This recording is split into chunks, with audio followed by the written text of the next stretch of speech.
Howdy, howdy, fellow movie fans, and welcome back for another movie review as part of the Wisco Movie Watchers podcast. Running solo tonight is your boy, Evan Davies. Thank you guys so much for checking out this review of the new movie F1 that just hit theaters, and I literally just got back from my early screening here to give you some thoughts on the film. If you're getting used to our review system, we're going to do some non-spoilers, and then we're going to move into spoilers. So I'll count down the sections as we go. The only thing I ask you to do, if you are liking this content that we're bringing you on the channel, give us a like, a comment, subscribe to the channel, and check us out for some more stuff. We got a lot of cool things coming your way. So please, do us a favor, give us the like, the comment, subscribe, whatever you got to do. And even hit that bell notification if you could. That'd be super cool. But let's get into our review of F1, the new film from Joseph Kosiniski, the director of Top Gun Maverick, starring Brad Pitt, and then a cast of characters outside of Javier Bardem that are extremely talented, but they're very fresh faces to the Hollywood system, as it would seem. And it's a very fun film to get a chance to play in. Easiest thing to say here.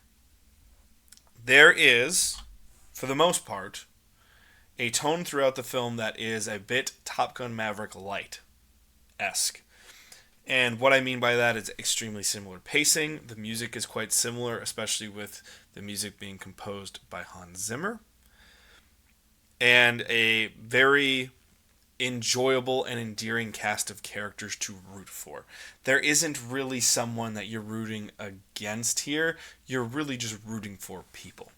And you're hoping they come through in the end. That's what this movie's kind of all about. As we follow Brad Pitt, the disgraced isn't the right word, but kind of renegade off on his own former F1 racer as he comes in to be a new team member of an F1 racing team. So that's really where our film begins. Throughout this film, you are going to be hit with an adrenaline rush because this is a non-stop, very quickly paced film. One that does not stop for the 2 hour plus runtime here, that I'm really, really happy to say I enjoyed quite a bit. Now I'm doing my quick little Google search here as I've got some notes for the film, but F1 clocks in runtime at 2:36. It does not feel like a 2:36 movie. I can tell you that right now. It was fast-paced, ready to go, really enjoyable. You think they'd make you wait a lot of time for the racing sequences that you know are going to bring a lot of speed to the film. They don't. And it's a really enjoyable feeling to see that and to hear that. To the point where I had to rush into the theater because the opening credits were coming on as I was running into the theater with my popcorn. I was like, oh my god. Because I thought I had plenty of time. Most of the time now we get almost 20 minutes of previews and we barely got 10. So I was rushing from the concession stand because I was like, I think I'll be fine as I was walking in. Heard those first notes of the film. I want to point out as we go in this non-spoiler section, really enjoyable character work. Love the music and the soundtrack. There is a standout track by Chris Stapleton. I'm a huge Chris Stapleton fan, but my god, that's a standout track from this film. It's the one that really blows you away by soundtrack-wise. Another great feel towards Top Gun Maverick as well. But the pacing in this film is key, and something I think is very, very enjoyable, especially for a movie that is this long. 2:36 is a risky proposition for a lot of modern audiences because so far in the past 5 years, 6 years, when we've gotten the post-Avengers Endgame style of Hollywood filmmaking, it's let's throw everything in, let's throw everything in, let's throw everything in. And it really bogs down the films. Even, this is coming out beforehand, but you will see this if you want to check out our kind of retro review as we go into the big box office series. Dylan and I, we review Jurassic World as it's part of the 10th anniversary of that film coming out. So we wanted to prepare for Jurassic World Rebirth next week. And we said, hey, pacing's really good there, but there are things that slow it down a bit, and we wish we could take a little bit of that out. F1 doesn't really have that problem. There's not a lot of fat on this movie to cut. Now, this movie isn't perfect. I think some of our character work, although I think every performance is quite good and very enjoyable and endearing character work, I wouldn't say the characters have a whole ton of depth. Brad Pitt is about the only one that really you get a real feel for who they are. We get then two to three characters that you're like, yeah, I get it. I know it. They're slightly one note, but not completely one note.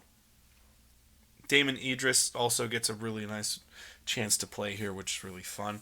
But I think there is some surface level fluff that when people are going to watch this film, and they're going to, I think it's inevitable that you are going to feel, if you went through Top Gun Maverick, you are going to feel that this is Top Gun Maverick Light, with a similar tone, a similar character starring in this film, and a similar aged character starring in this film. When you have a similar soundtrack, a similar composer, the same director, and a similar casting strategy of getting a lot of great workers all together, that you're going to notice that the depth of character isn't here the same way as it is in Top Gun Maverick. So, as much as I would like to say that that's a downfall, because it is of the film, it's a minor grievance in my opinion, because I still think this film is very enjoyable. It'd be very different if this film just was stuck on one performance and nothing else. It would be a little hard. And yes, this film is all cruxed upon the performance of Brad Pitt. But Brad Pitt really, he's come to understand who he is and plays that role to a T. And Brad Pitt's phenomenal in this film. Very, very enjoyable. There's a few things out of left field that I think are underdeveloped in this film, a little bit undercooked, but they worked for me nonetheless. But I see the flaws here and there. But overall, I think this is a very, very fun film that you are going to feel the intrigue of Formula One racing. As someone who doesn't care about motorsports whatsoever, it's not something I've really am engaged with or care about in general. I do understand the appeal of F1 after seeing this, because you get to see far more of the inner workings of how it's a team sport, how things are built, how things are done, the actual work that goes into being a racer on that level, as opposed to just what a lot of people think about motorsports, myself included at times, when I get frustrated when I hear things about it in comparison, which is like, it's a driver and they go really fast. Like, obviously they're super talented, but it's easy to diminish those roles. It's really fun to see those pieces of Formula One come to the big screen in a dramatic way that really shows the appeal of it, while also having a flair for some Hollywood gold here that's a lot of fun. But overall, I think this is a really fun film and worth your shot. In the summer rankings right now, it's not going to top Sinners, and I'm going to say, as of first impressions, I'm going to say it's right underneath, maybe in competition for 28 Years Later for my second favorite of the summer thus far. Obviously, we still have some heavy hitters coming our way, and maybe we get some surprises out of Jurassic World, but we still have Superman and Fantastic Four to come our way.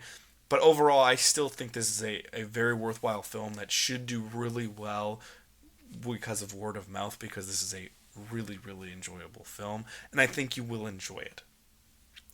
I highly recommend you go. Take a friend, go with a group of friends. This is a perfect group of friends, let's go have a good night kind of time, and especially if you can go out afterwards and have a good time enjoying yourself, great film to go with. So I recommend this film. I think it's enjoyable. It's not flawless, but a lot of fun. It's not Top Gun Maverick, but very few things are, and that's okay. Now, the one thing I am going to cover quick before we go into some spoiler territory is there is a bit of a controversy stewing online, because Simone Ashley, who is best known as Kate Sharma from Bridgerton, specifically Bridgerton Season 2, although I know she is in Season 3 as well, as I've watched those episodes, who I do think is a very talented actress. Her part was apparently smaller, but was cut completely from the film. She is seen in, I'm talking, if she's on screen for 1 second, that might be generous. I did see her face, but she's been cut entirely from the film. There is some discussions going online that she was never told she was cut, and how could this happen? This is kind of commonplace, really, and especially the modern film world, where every movie shoots way, way more than they actually need. And although it does not feel like 236, this is a longer movie, actually. So the one thing, going towards some of the flaws I pointed out, in that some of the characters feel a little flat at times or one dimensional, there is a sense in the film that we could be doing more with them. And I don't know what her role was. Maybe at one time we get a behind the scenes or we get a commentary track or something kind of showing what she was doing. And in that, you get this, we may understand what her role really was. I would assume that it has some sort of romantic subplot with our second lead in Damon Idris, who does a great job in this film, and I think he's a star just waiting to explode on the Hollywood scene. But I'm not understanding this controversy.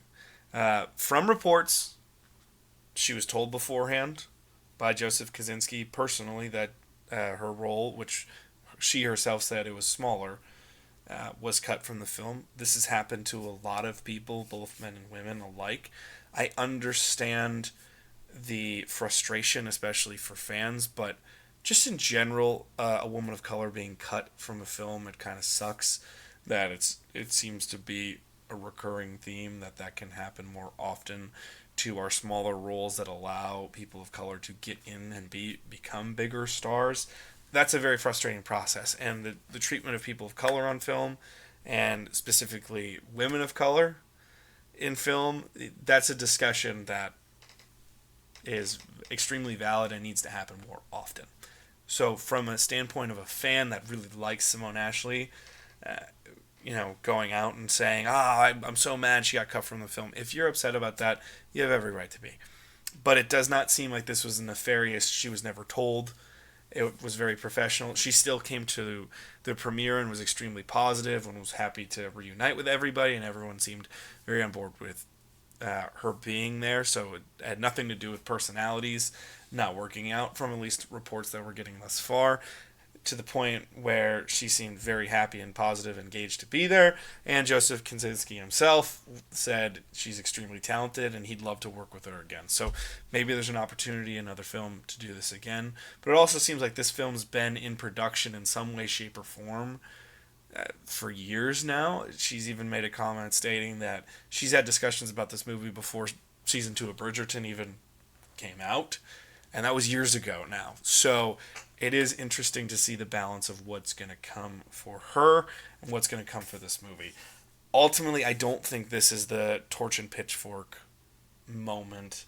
That this isn't the hill I think people need to die on, but that's just my personal opinion, because this happens to a lot of people. I mean, famously, it happened to Anna Paquin for the Rogue cut in X-Men Days of Future Past. Even, I know, granted, this film is a disaster, so who knows what was happening here, but very prominent WWE superstar Seth Rollins had a role in Captain America Brave New World, and he was cut completely. So this isn't an abnormal thing to happen. However, I do understand it's part of a larger conversation, and we do it. But ultimately, at the end of the day, the filmmakers and the producers are tasked with making the best film possible. And if they don't think that enriches that story and ultimately bogs down the story and the pacing of the film, they need to make cuts. And unfortunately, it seems like Simone Ashley's was the one to go. But there's a lot of potential for this film to be greater. And I'm thinking we may get a sequel down the road.